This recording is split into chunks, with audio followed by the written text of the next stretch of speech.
thou forever will be.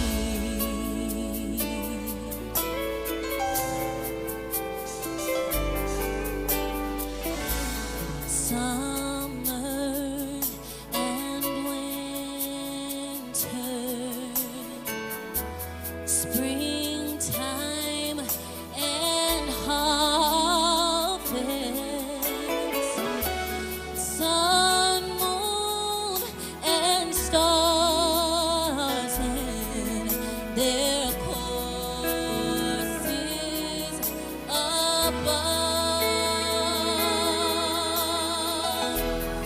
Join with all nature and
Great is thy faithfulness, Lord, unto me.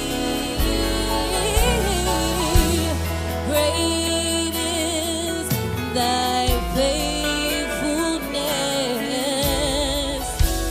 Great is thy faithfulness. Morning by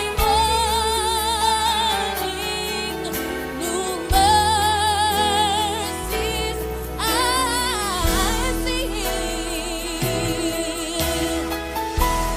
All I have needed, thy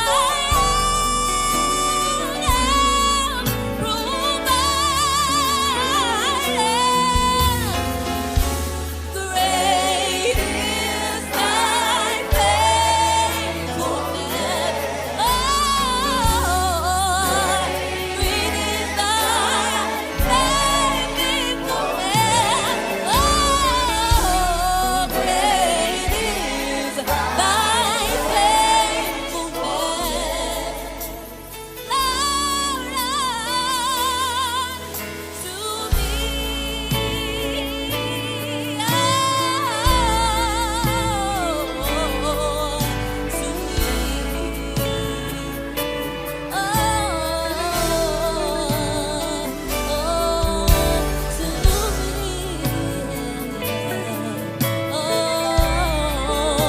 Can we sing that together? Can we sing together?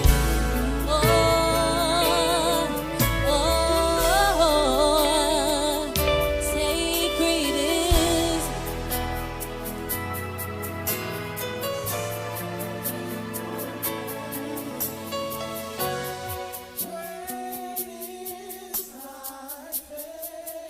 faithfulness. Morning by morning, new mercies I see. All I have, thy hand hath provided. Oh, great is thy faithfulness. Great is thy faithfulness. Great is, thy faithfulness, Lord, unto me.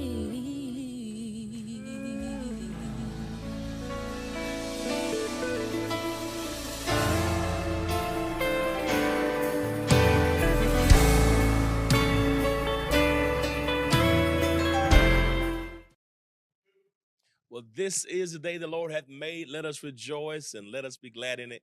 Welcome to Biblecast. So happy to have you here.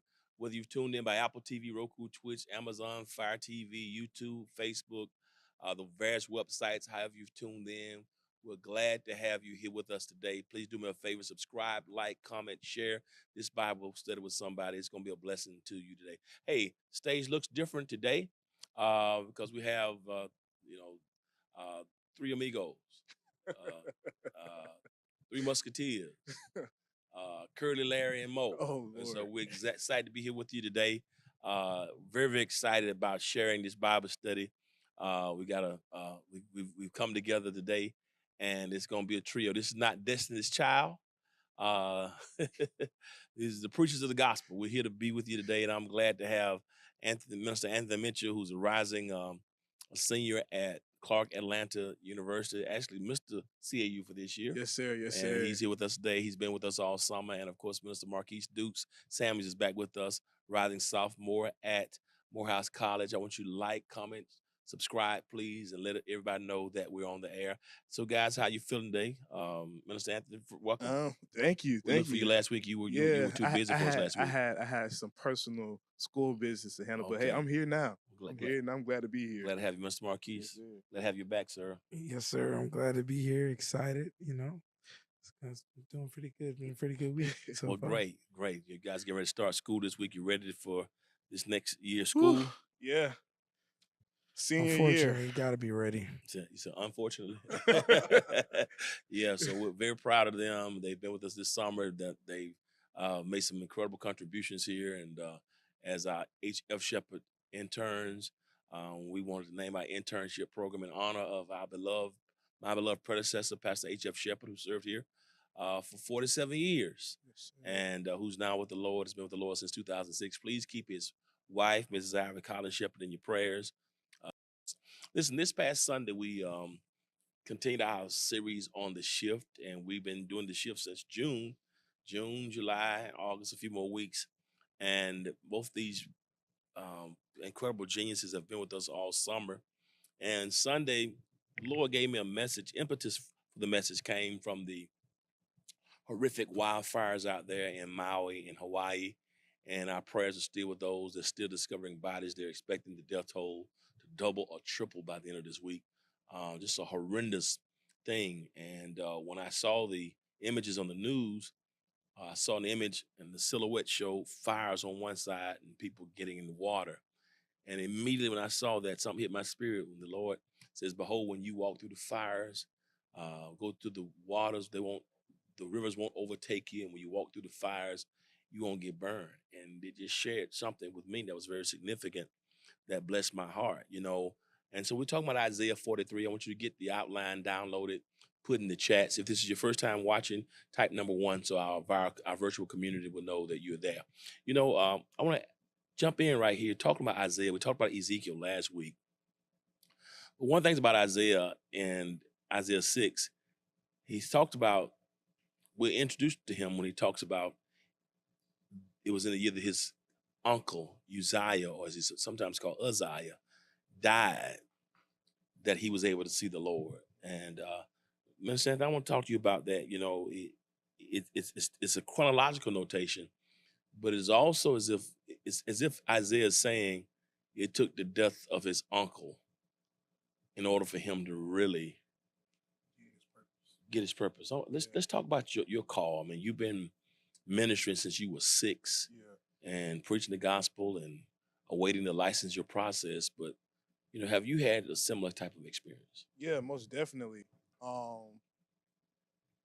Sometimes, it feels as if something has to shift in order for me to get to that next step. And just like you say in Isaiah, it took death of his uncle for him to realize the calling on his life. And I noticed that not only in ministry, but also in school, where some people have to leave school. Some people that you looked up to as a freshman, as a sophomore, as a junior, have to leave Clark Atlanta or whatever school you go to, just so you could actually understand your purpose. Because you can be in the shadow of someone for so long and think you're actually out there, when Lord knows you're not really getting what you need, because that person is still there in your life. So sometimes it takes death or a certain transition of something or someone to leave your soul, to leave you as a person, just so you could actually see what God has placed on your life. That's good. Ms. Marquise, what about you? Have you had, anything, or have you witnessed something like that in your own life or in the life of somebody else, where it took the death of King Uzziah to get clarity from God? Yeah, I think I've seen it, in my own life. I see it in other people's lives. I think that sometimes that thing that has to die is something we lean on. Yeah. Which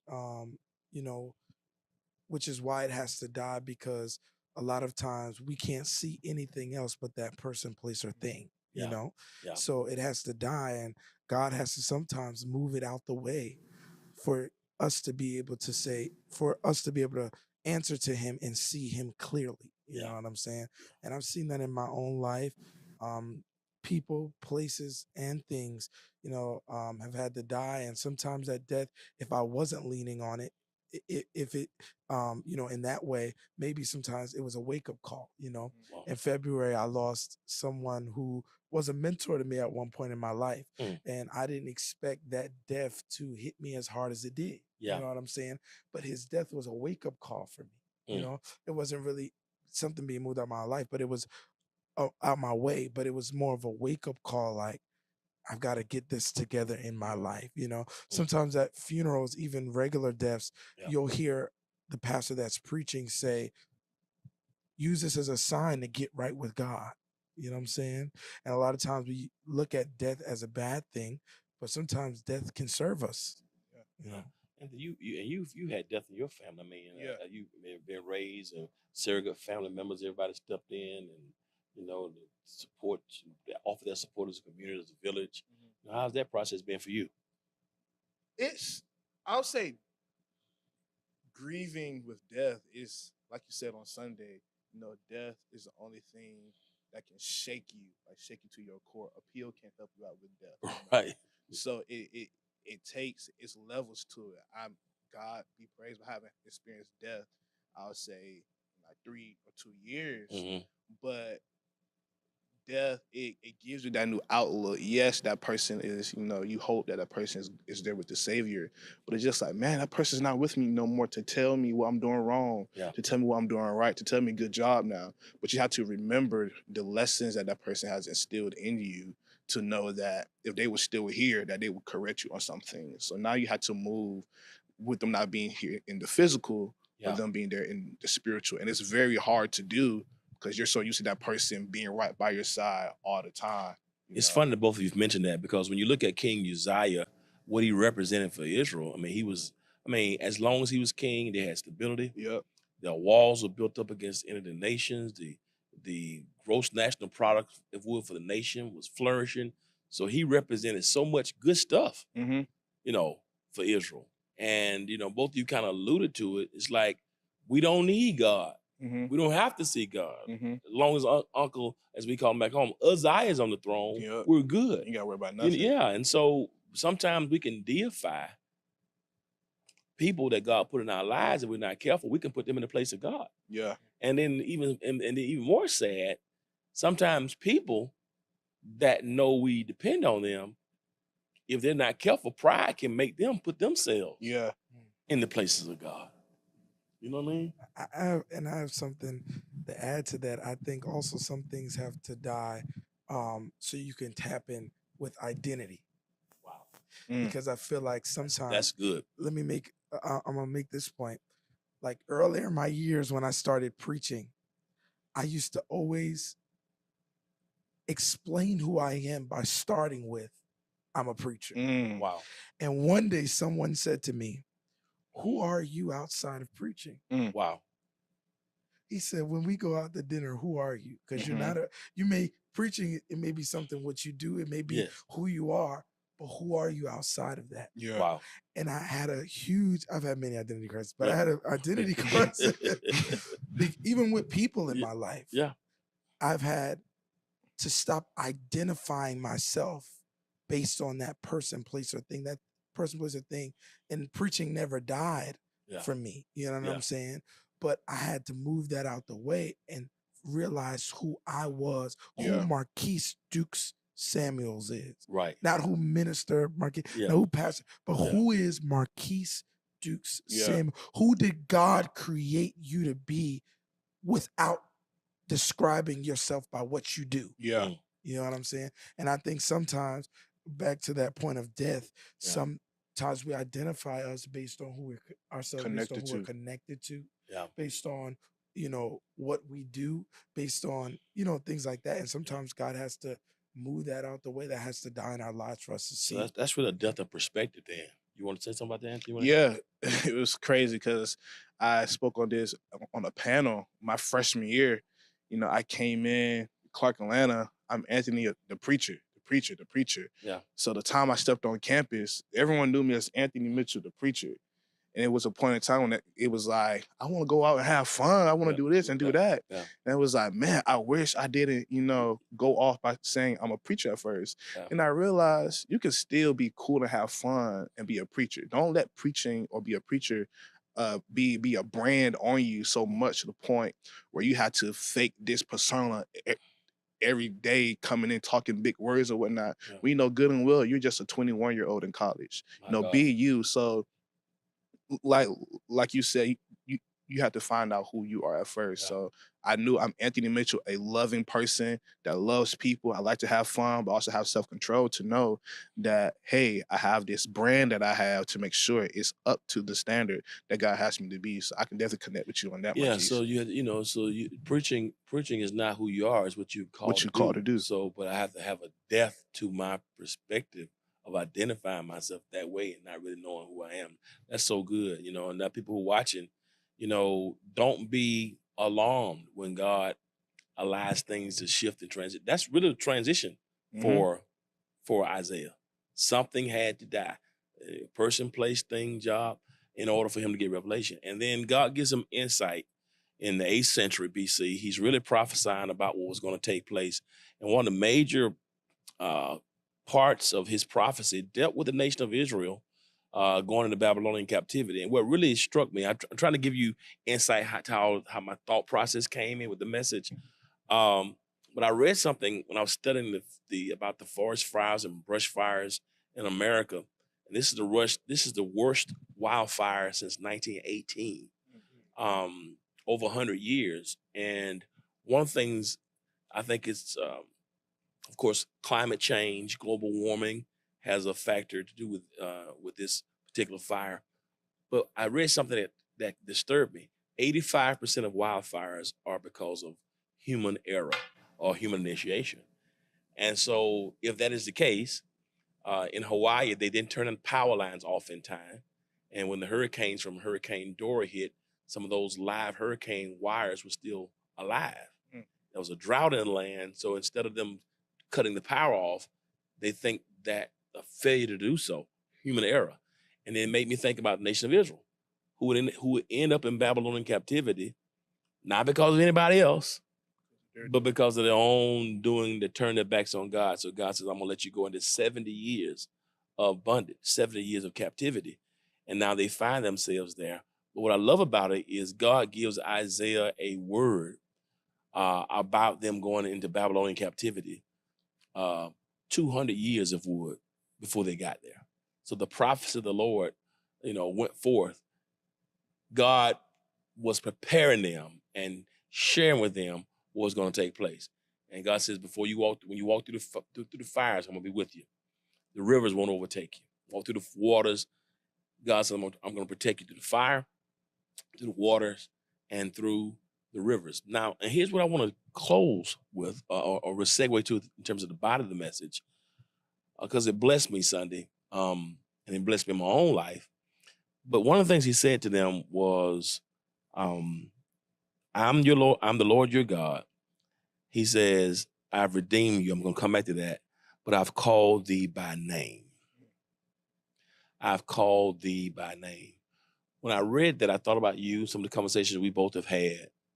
I've called thee by name. I know your name. This whole thing of identity, you mentioned brand earlier as a word.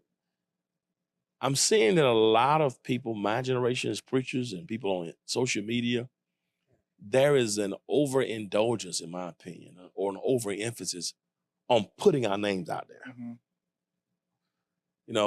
Building a brand, a podcast. I thought it was just you guys, in your generation. No, sir. But now we even preach for the gram. We post for the gram. TikTok. TikTok preachers. Yeah. Let's talk about that, Mr. Marquise. What is your?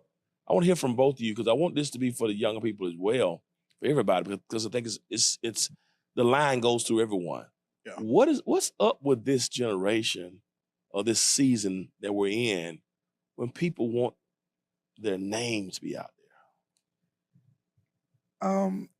It's crazy. I was just talking about this earlier. I really think it's an image thing. It's about image. We want to put our names out there, but with putting our names out there, we want to uphold a false image to people and make it seem like our name and our lives are something that it's not.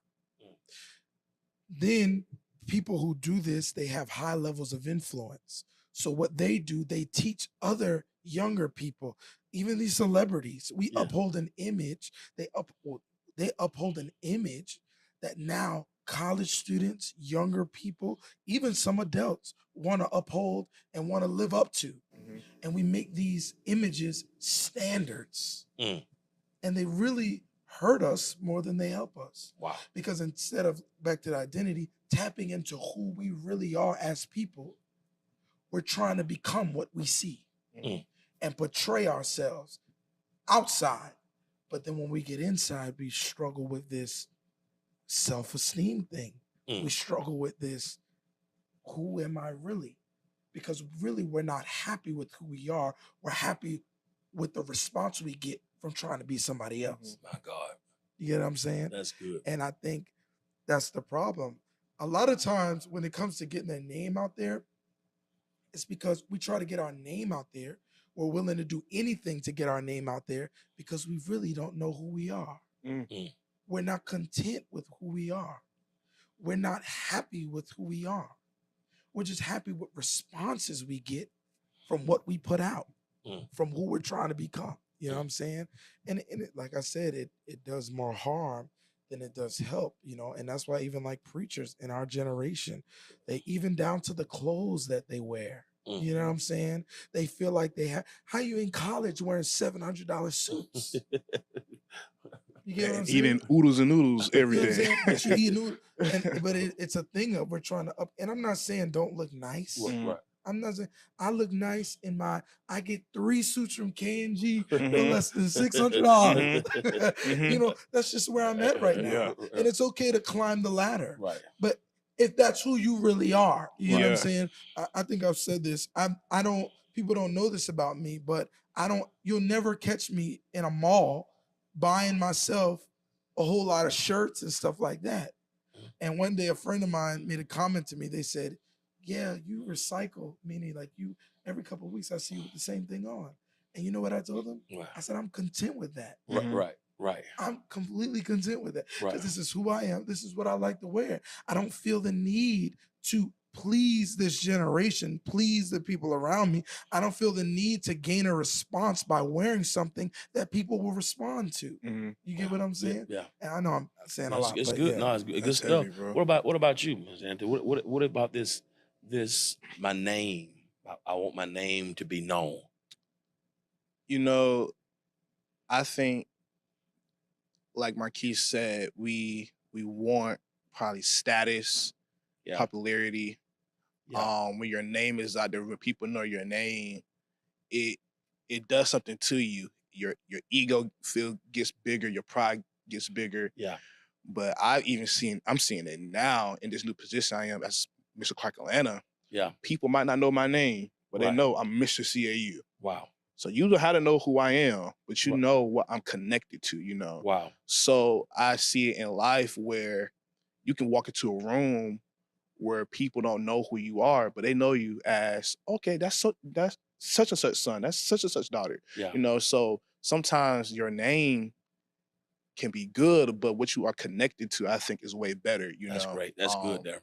Because your name can get tarnished, but because you are connected to this such thing you have in life, is way better. So And there's a difference between knowing your name and knowing who you are. You know, you mentioned the word influencer. Mhm. Let's talk about that for a second. Yeah. Because God says to Isaiah, to those people, and I think inevitably to us as well, I've called you by your name. Yeah. Is the job of an influencer, what is it? What's the hoopla about becoming an influencer? I'll tell you what the problem is. A lot of us want to influence. We don't want to impact. We want to impress. We don't want to impact. One day I actually made a shirt like that. I put, for a ministry that I was running in New Jersey, I put, we're trying to impact, not impress. Not, you will, if you try to impact with love, you will automatically be an influencer.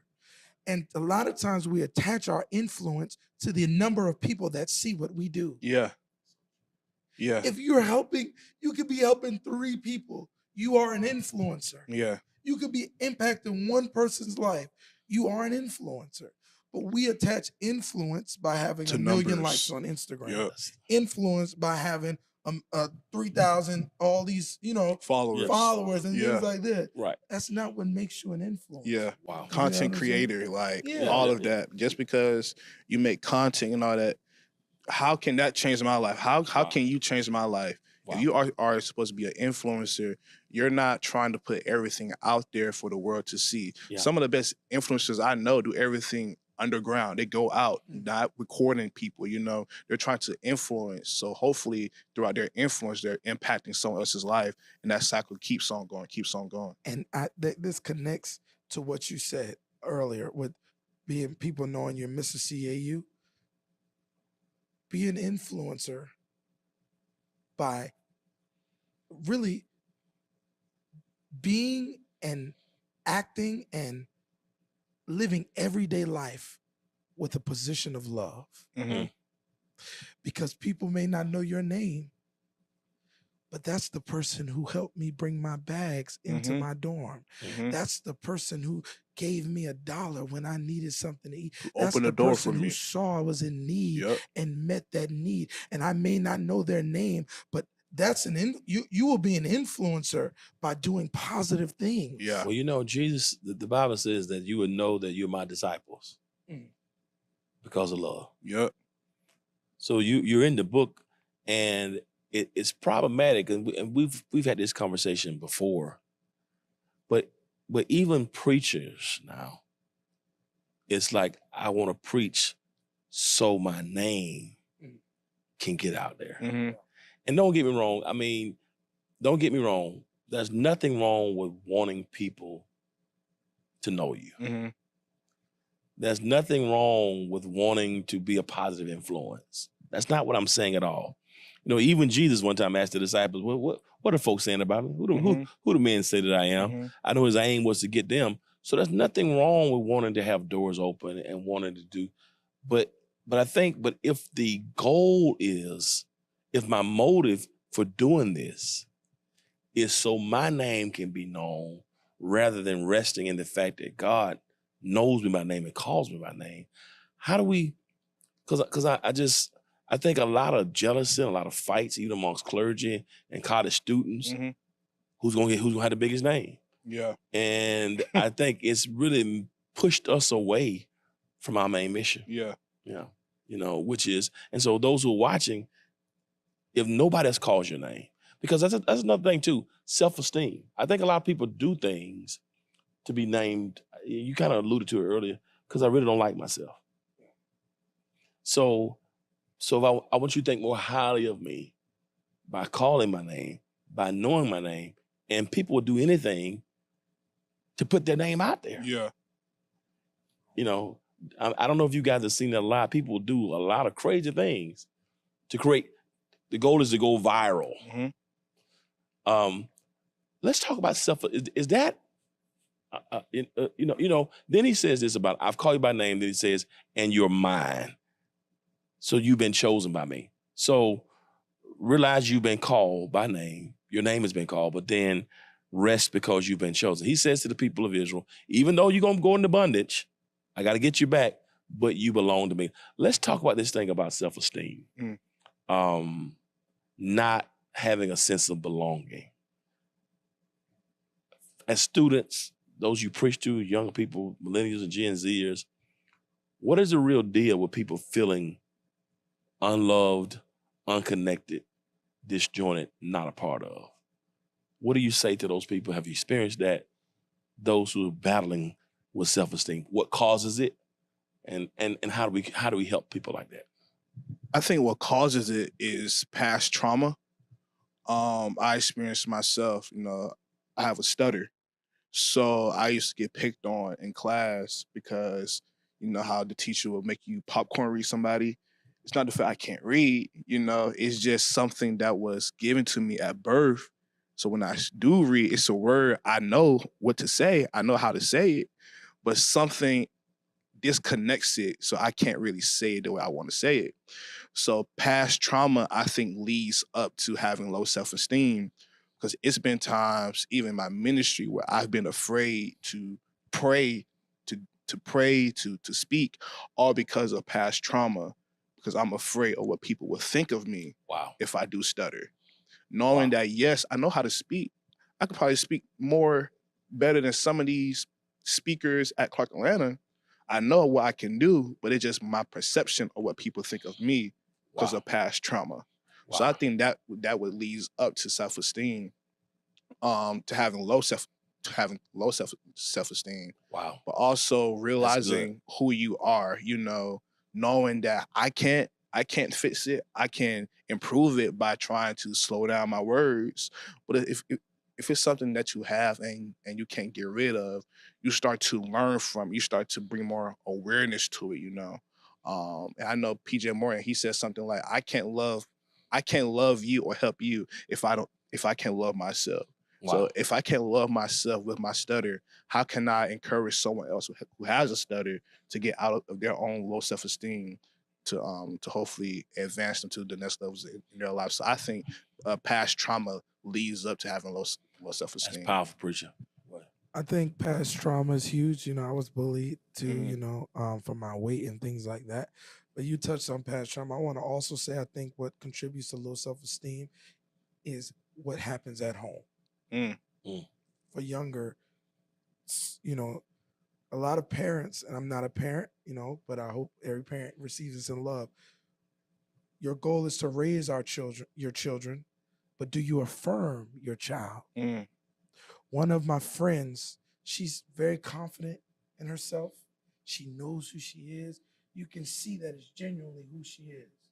And I asked her, like, where, like, people will say things to you and they don't even, she said, my mom always told me that I was beautiful. Mm. She said, and even in those moments where I felt like I wasn't, I always got that affirmation from the most important people In in my my life. life. Mm. So I think a lot of times, and I'm not saying experiences can't mess with that. You know what I'm saying? Right. Because, like you said, past experience, I was bullied. I see that in my life today. Sometimes I'll think something in my head that's really not it. Yeah.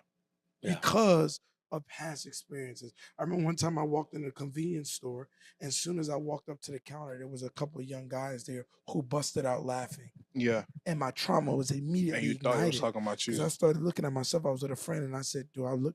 Yeah. I had on I actually also was in clothes that usually I'm not comfortable wearing outside. Mm. So like those Nike shirts, the white undershirts, Mhm. but like they have Nike ones that you can wear to the beach. I was about to go to the beach, Wow. and I walked in the store and they started laughing, and my trauma was immediately ignited. And I started saying, is there something wrong? Do I look crazy to my friend? You know what I'm saying? So like I said, I think past trauma, but it's important that at home that parents, guardians are affirming, you know what I'm saying? Yeah. Yeah. Affirming their children, building them up, not only worried about making sure they have on nice clothes, but making sure they hear nice affirmations and words. Because you got to remember, growing up, parents, guardians are some of the most important people in That our you lives. have. Yeah. Yeah. So we don't hear that we're loved and we're beautiful growing up. It can make it even harder when the world becomes cruel. you know? Yeah. Yeah, and what you guys have said has been powerful. For me, I think I've seen self-esteem, a loss of self-esteem in myself and in others because of failure. Mm. Failure, shame, and guilt can literally be robbers of self-esteem. When you have messed something up, when you made a mistake, sometimes you can feel so unworthy, so inadequate, so insufficient, as a preacher. You talk about being a preacher and going in Mr. Preacher, and then when people see your humanity, Mm. Oh, you're not all that after all. Yeah. Like, do I qualify to see it? Yeah. You know what I mean? Will people believe me? Have I lost my mojo? Have I lost my confidence? And sometimes people can stay stuck in the failure and the mess ups and not feel that they're loved by God, which is really what I love about this passage. That God is saying to them, yeah, you're gonna go into Babylon. You're gonna go there, but but you're still mine. Mm-hmm. You know, this present season of captivity and bondage does not negate our relationship. Mm-hmm. You know, even in the punishment, I'm a loving God. Even in what you may feel is a distance, I'm not forsaking you. I'm not destroying you. I'm developing you. And I just want people to know, as you guys have said, trauma and a lack of affirmation, but don't allow, the lack of affirmation, the trauma, people constantly putting you down, and your own self-sabotage to make you so low that you feel you can't rise up and that you're unloved by God. And I think, though, even with failure, that speaks back to image. Because a lot of times we can't handle failure because we're not told that failure comes with living life. That's good. So we see people who on social media, we see highlight reels, Yeah. we see people living these lives, but not enough people, preachers, talk about their failures. You get what I'm saying? And that's why I can relate to failure messing with my self-esteem, because nobody told me that being a young preacher would come with so much heartache and so much pain and so much jealousy. Yeah. We don't like to talk about jealousy. Right. We try to say that, oh yeah, it's not good to say somebody's jealous of you, Right. but that comes with this clergy being, you know what I'm saying? Absolutely. It comes, but not enough people talk about it. You know what I'm saying? Not enough of us, even as young preachers or young pastors, are talking about. And that's why I'm very intentional when I speak to the college students. Yeah. You were here with the Fifth Sunday. I'm very intentional about saying I had a rough week. Yeah. It was hard for me to get up and go to class this day Yeah. because even beyond preaching, a lot of times us as young people, we don't hear enough about failure. I love that you That's said good, that, and I love that, Anthony, that you led with weakness. Yeah. Your trauma of how you were treated in class, but also, when you look at yourself, like, okay, I'm having to fight through something that people can see that you may think is abnormal or not functioning properly, but you can lead with that. Mm-hmm. You know what I mean? And the thing that you describe is the same thing that Moses tried to use to get out of God using him. You know what I mean? Yep. And yet still, you're pressing through that. Yeah. You know what I mean? It would take somebody to have extensive conversation with you to see that. Yeah. You know what I mean? And then when you preach, you can't, nothing makes you more nervous than standing in front of people you don't Yeah. got to speak. Yep. And so if you already got that the issue that you're working with, yours may be stuttering. Mine's using the bathroom. You know what I mean? I Wow. would use the bathroom right on you when my nervous, my stomach. Mine is a gastrointestinal activity. But how do you feel the sense of adequacy if are people gonna laugh? What if I mess up? Mhm. How do you push beyond that in terms of your own preaching? Now I just knock the dust off my feet, and keep on walking. I think I've grown to a point in my ministry where, like I said, it's something that just it happens. Yeah. I don't ask for it to happen. It just happens. But I now try to find ways to avoid it. So if it's a word I see coming up, Yes. and it's something lingering saying this word is not going to come, I try to find a new word to make sure it gets covered. So, but really just owning it. Like I said, if I don't love myself and loving the fact I have a stutter, then I think I wouldn't be able to preach as, I wouldn't say as good, but with much confidence, Yeah. Because now when I do preach, people be like, I didn't know you had a stutter. We're just like, okay, I do a good job at covering it up sometimes, but I just gained the confidence throughout years of trauma and just trying to face through it. I gained those years of confidence to get through it. Well, sometimes, man of God gives you that as a reminder Mm-hmm. to remind you that you need Him. Yep. That when you come to, man, they said I did good. Yep. You have no idea. It was God. It was God. It wasn't me that Yeah. did it. God graced me in spite of me to get through it. And I think it humbles me also. Absolutely. Because if I was to speak as good as Dr. King and as good as these speakers, I feel as if I'll probably get the big head.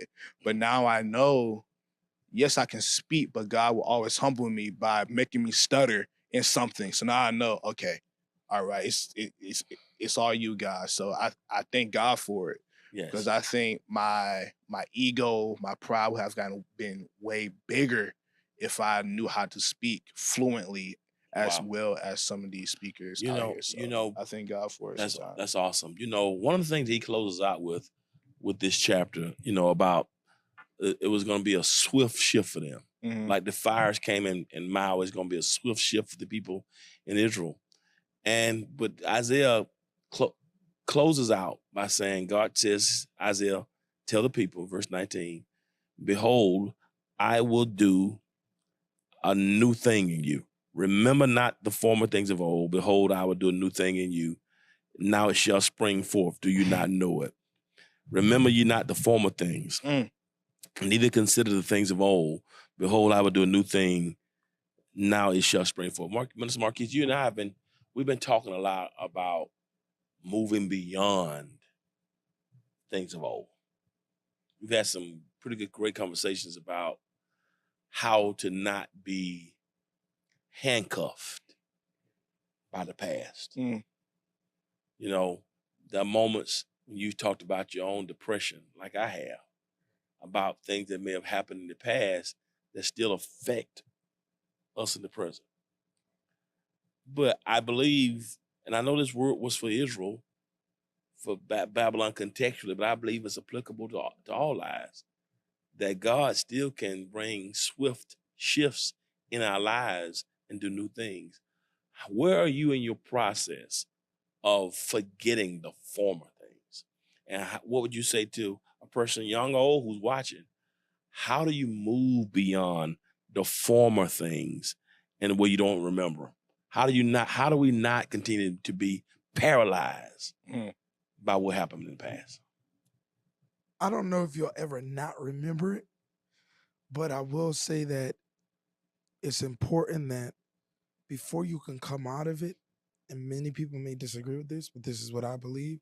Before you can come out of it and move forward from it, you must sit in it and heal from it. Mm-hmm. A lot of times I feel like we try to jump forward, but we haven't addressed, like I was talking to my aunt yesterday, and I was telling her something I was offended about. And you know, that somebody presently that someone had done to me. Okay. And it was a friend.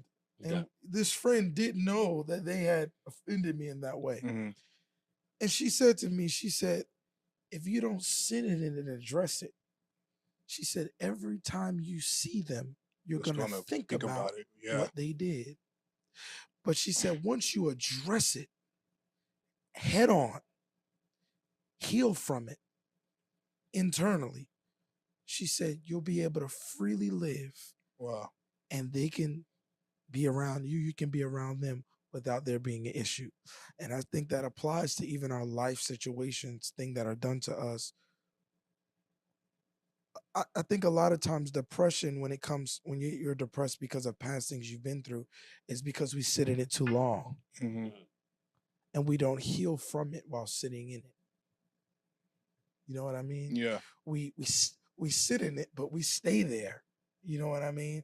And I think that's a lot of, at least what my depression has come from, me sitting in these situations, seeing the problem, dwelling on the problem, but never looking for the solution. Wow. You know?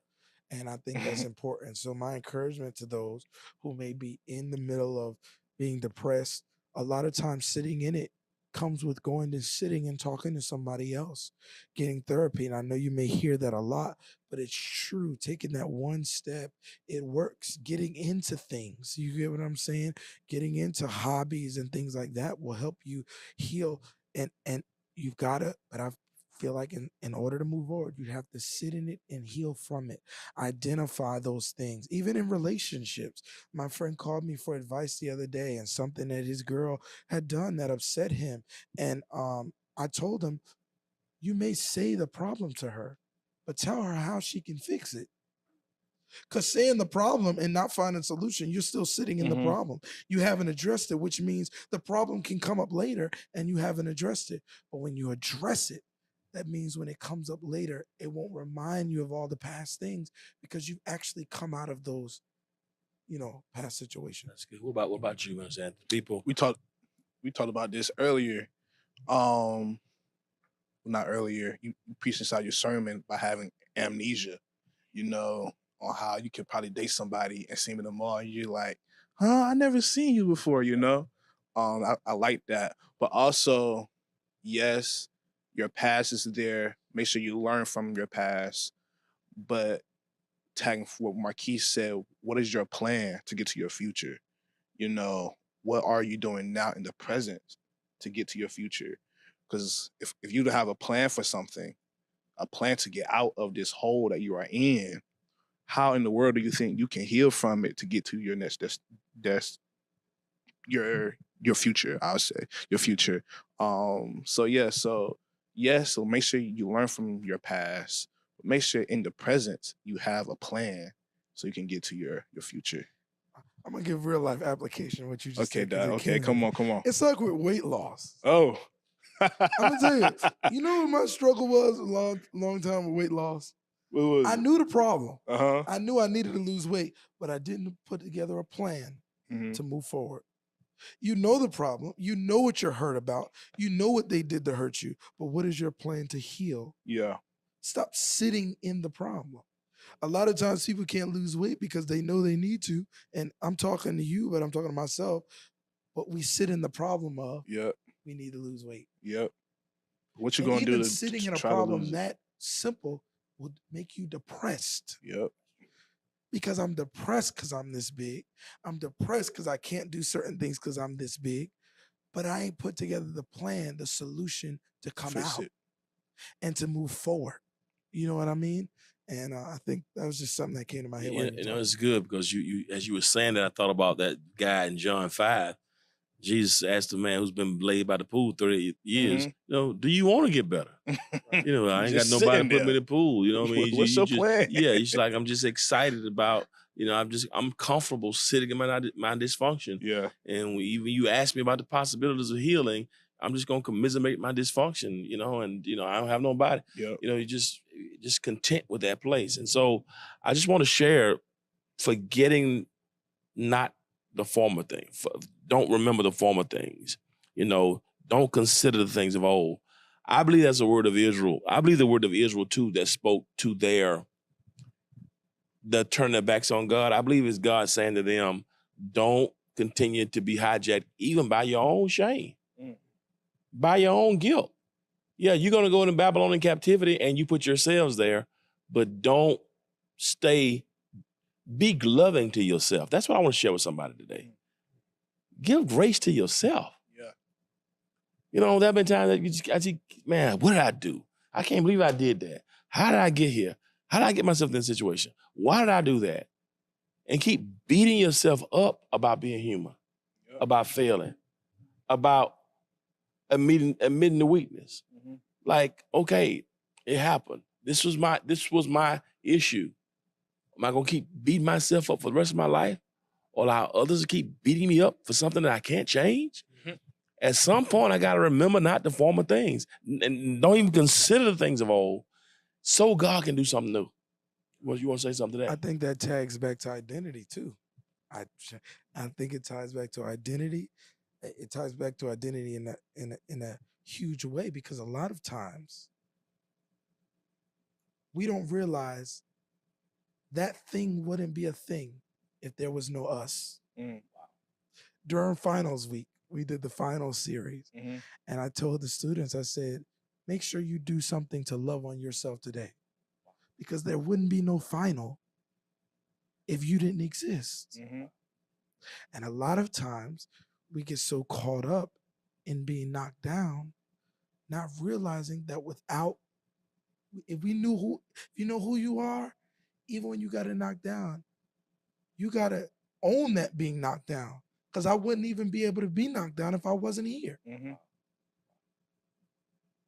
So sometimes, and that goes back to the thing with death. So appreciate the existence. Yeah. I'm here. I'm here. I'm who I appreciate. And even Yeah. when I fall, Yeah. I'm still I'm here. still, yeah, I got knocked down, but I'm here. If I wasn't here, I wouldn't know I was knocked down. I'm glad that I'm able to get knocked Get down. knocked down. Because there's some people that That wish they could get be here and knocked be down, yeah. knocked, wish they could get knocked down, get back up and fix some things before they took, the highway to heaven. Yeah. It's being knocked down is a reminder that you got existence. That's a word. You know what I mean? So get back up. Anthony, we're going to close. I want you to, it's a new semester. Yeah.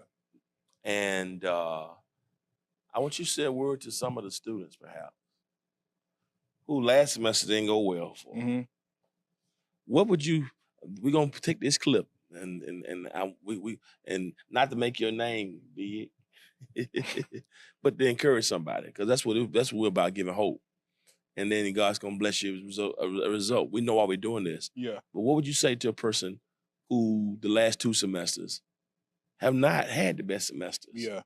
And yet the semester starts off new. What would you say to that person? A good scripture that comes from one of my favorite scriptures comes from Joshua 1:9, when it says, "Have I not commanded you, be strong and of good courage?" So my message to you guys is, I came from a season where I found myself in a hole with my grades, my GPA, social life, and it felt as if I couldn't get up. It felt as if people was talking bad about me, leaving me, but I had to remember those lessons I've learned in my pain. Joshua, the only way he was able to lead is if Moses died. And I had to realize those L's were there to give me a lesson, to push me towards new heights, in my grades, in my GPA. So those bad days, those sad days that you faced last semester, your freshman year, your sophomore year, use those sad days to give you energy to realize you don't want to go back to that season of your life, because you believe that there's a new season, a better season, a greater season that God is calling you to go into. So if he did not command you to do it, if he did not encourage you to do it, then it would not have been able to be possible for you to be in this season right now. Because guess what? The past is in the past. You a freshman in college. You are a sophomore in college, a freshman in high school. You reached that level. So the only way to get better is to go higher and higher and higher. So be not dismayed whatever betides you, because God will take care of you. So that's my little 2 cents. That's a good 2 cents. Mr. Marquise, you've had to reposition relationships, and not to eliminate them, but reposition them, so you can move forward. What do you say to people who have to reposition things so they too can move forward? What do you say to them? I say, even in the repositioning, through all that, your failures, your repositioning, your struggles will make you an influencer. In Philippians, while Paul is in jail, he's writing this letter, and he says, "I'm not here for me. I'm here for you." Would you believe me if I told you that your failures are setting you up to influence somebody else to do better, be better, and get back up? So use your failures, your repositioning relationships. When a relationship doesn't work, you got to move people around in your life. It might be hard. I'm not going to say you're not going to cry. You're not going to be down. You're not going to be upset. But know that your trials, all those things that you think are not working out for bad, they're actually going to serve you later and going to work out for your good, because it's putting you in a position to be a positive influence to somebody else. Because at the end of the day, you are not here for you. You're here to impact somebody else, to bless somebody else, and to serve somebody else, even through your failures. Listen, don't you remember the former things? Don't you even consider the things of old? Mm-hmm. Not just for Israel, but not just for your institution, but for you as an individual. I want you to believe, as we close this Biblecast, that God is still the God of new things. New things. And God can bring you to new seasons, new chapters. This is the 8th month of the year. I said on Sunday, and I'm not always given to numerology, but I just want to use that. 8 is the number of new beginnings. And while we're in this month of August, I want you to believe and expect that God can do some new things in your life. And listen, while you're watching, maybe you want the newness of life and the newness of salvation. Paul in 2 Corinthians 5 says, therefore, if any man be in Christ, he is a new creature. Old things are passed away, and behold, all things have become new. If you want to accept the Lord Jesus while you're watching, listen, there's information on the screen. Text the word salvation. If you want to be a part of this ministry to connect with us, text the word connect. At the bottom of the screen, the number is there. And also, if you just want somebody to pray with you, to help you in this process of whatever you may be dealing with, text the word prayer, 678-201-1351. Last, if you want to give, and we're not here to give on Sunday, you want to give and you've been blessed by something one of these young men has been able to share with you today, you can give by text to give. Information is on the screen. Please give right now by Cash App. You can give by Zelle, and you can give through the website, or you can send it through the P.O. box. So if you've been blessed, thank you for tuning in today, and I pray that God will send some swift shifts in your life, because time is filled with swift transitions. But I want you to build your hopes on things eternal and hold God's unchanging hand. Thank you for being a part. May God bless you. And always remember, if you'll be good to God, got to be good to you. Till next time, peace. God bless you.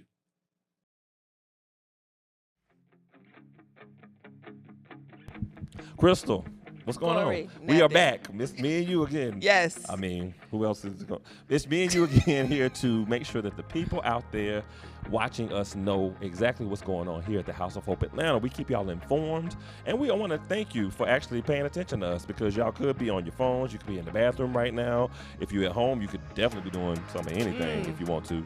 Don't be driving and watching us though, because that's not safe. I'm just saying. But we do definitely want to recognize the fact that the virtual spiritual boot camp, ended recently, and Crystal got something special to say about that, don't you, Crystal? Go ahead, tell me. We would just like to welcome all of our new members who just completed our virtual spiritual boot camp.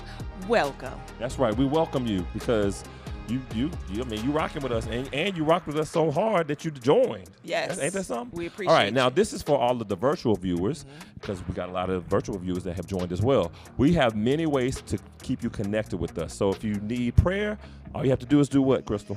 Text the word prayer. Just text it. It's just that easy.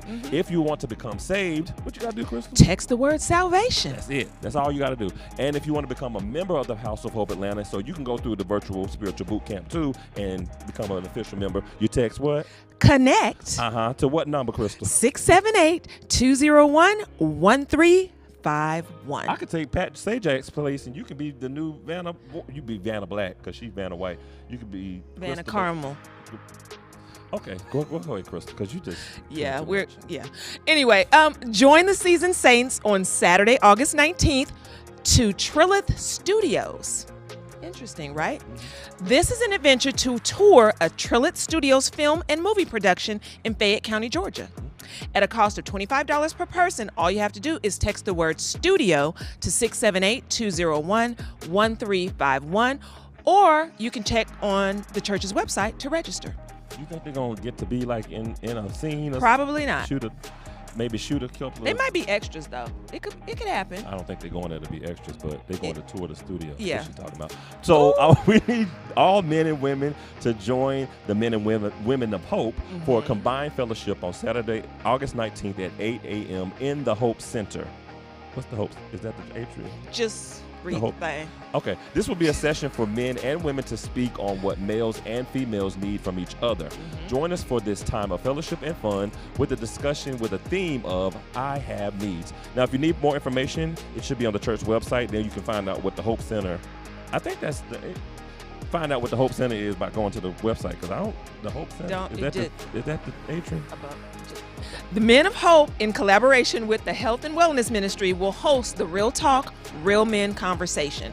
This monthly discussion will be facilitated by the African Male Wellness Agency on Thursday, August 24th at 6:00 p.m. Atrium is the location. Now, these conversations will empower men to understand how prevention can provide them with longer life. And then we've been talking about this for a minute, and technically they gave us a date of the 30th, but I'm going to say it again anyway, because these kids need these items. So the college and outreach ministries are still requesting your help to replenish the personal goods pantry. So as you know, the college kids are going back to school. It's the new school year. We are in need of toiletry items, trial size, if possible, for men, women, and for unisex use. Toothpaste, toothbrushes, feminine products, and soap, to name a few. There's a full list of items on the church website, and even if you don't see that list anymore, I don't care, bring them. Toiletry items may be dropped off to the church Monday through Thursday from 9 to 5, or in person here at the Vortex or the theater. So make sure you do that. And there are also collection bins available, and if you don't even see a collection bin, find somebody, a deacon or somebody, and give it to them. Because these kids need these items. I'm just saying. Yes. If you need more information, email member@gtrbc.org. All veterans and their families are invited to attend a monthly Veteran Segway on the third Tuesday of each month from 6:30 p.m. to 7:30 p.m. This meeting will consist of special guests who will share vital information to veterans and their families, and also fellowship with other veterans. To participate in this virtual meeting, please text the word Segway to 678-201-1351. Now, Veteran Segway will be on the third Tuesday of each month at 6:30 p.m. So I don't know why I just repeated that, but again, text the word Segway to 678-201-1351. Because people don't remember stuff the first time. You got to say it a few That's more true. times. So that's why I did that. That's right. And just like some of y'all haven't remembered that we've been talking about this invitation situation. Some of y'all have not Cute invited. how you just rolled it. You That's see how I good. did that? Yeah, You see I what like I did that. there? I like that. Some of you have not invited anybody to this great church, and I know you can't be just soaking up all the great work, the good worship, the and good the praise, word. and the good word by Share. yourself. You should That's share. right. Share it with a Yes. coworker, share it with a friend, share it with a neighbor, share it with anybody, a family member. So make sure that you let people know all year long. We want them to be invited. Invite them to this good old vortex so they can get this good. They can jump into this good praise. Don't be stingy with the Lord. Don't be stingy with the Lord. Share Him. And if you have any issues, maybe you're like, I don't know how to get that conversation started. I don't know how to invite somebody. You can go to our website. There are many resources and tools that will actually help you to get that conversation started. And if you invite a guest, those visitors that we have, guess what? We got a whole little booth set up for you with some special things, special gifts for you just for coming. So please make sure that you keep inviting your friends, your family, your coworkers all year long. Okay. Well, you know what, Crystal? What? We done. What? We have nothing else. Okay. We have nothing. That is our time for today. But remember that life with God is better in every way, every day. Be blessed. Now, Crystal. Yes. We've been talking about this invitation. We've been saying, hey, invite somebody. Right. And, it's been going on since, how long have we been doing the invitation? Some months. So at this point, this thing should be packed out, don't you think? Well, to it the point where you is think a little bit. It is a little bit. Y'all gonna have to get this balcony, situation so we can get the people. Because once these invitees start really coming like they're supposed to, Right. we're gonna need more space or whatever. Y'all gonna knock some of these walls down or something and get some more. We gotta go. Well, I ain't trying to cut you off or nothing, but hurry it up. Well, Pastor Smith coming after us. And he can talk a lot longer than me. We not him. But This he is gonna church. say a lot more than I just did. I'm just See your boy.